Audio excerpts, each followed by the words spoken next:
I got a cheap cut of meat. I'm gonna show you how I do some meal prep for the week. Very lean cut, so we're gonna go low and slow and just watch the temperature. Those of you that are like, well, I don't have a smoker. Well, I'm gonna do this one in the oven, so we don't have to have that excuse anymore. Before we get too far ahead, I don't want to forget the most important thing to use when you're making a steak, a thermometer. Definitely don't want to overcook this piece of meat and make it tough because it's already very lean. So we're going to monitor it very close with our ThermoPro Lightning. If you overcook it, it's going to dry out and you're going to be chewing on it for days. We're going to get our bakage on today. I'm just going to hit it with some Heath Riles garlic jalapeno rub and give her an old friskin.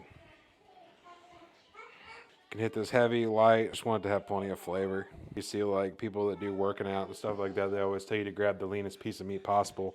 They're typically talking about this or like flank steak, I think. And broil's cheap. It's easy to get. Ton of meat. You just got to cut it real thin. Pat it seasoned on one side. Pat it seasoned on the other. And then we're just going to throw it in the oven. It comes up to about, I'd say about 115, 125 maybe. We'll check it with our ThermoPro temp spike to make sure things are right where it needs to be. So I want to cook it about medium rare at the max. We get our Hexclad out and give it a nice sear. Now that our pan's nice and hot, let's give her some oil. The internal 115, so you will not be burning yourself by using your hands to pick it up. Just make sure it makes really good contact with the bottom of that pan. Let it linger for a few minutes to get a nice sear. You could obviously use tongs for this, but don't be a sissy.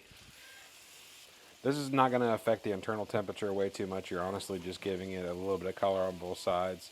So the most you're going to see out of it's probably 5 to 10-ish degrees. I don't like giving my meal prep steak too much of a crust because this is more of a, hey, how you doing with the pan kind of situation. They're not really there to like get married. They're just kind of hanging out. Plus that extra crust really dries out later down the road. So whenever you do your meal prep steak, I just give it some color, take it off, let it rest for a little bit, and then slice it how you want it. Honestly, that right there, that's perfect for me.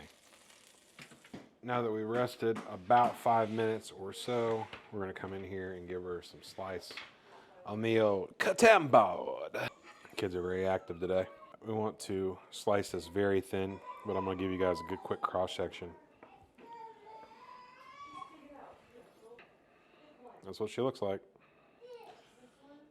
Just remember, if you want it to not be so tough, because I don't know if you ever had London broil, but it is rough on the teeth if you slice her big. Slice her in real thin strips, and it's a good way to have steak every day for your lunch. That's some good stuff right there. It does change grain on the other side of that one. So when you're cutting, be mindful, be very demure. It'll be perfect every time. $12 worth of steak, 3 days worth of lunches.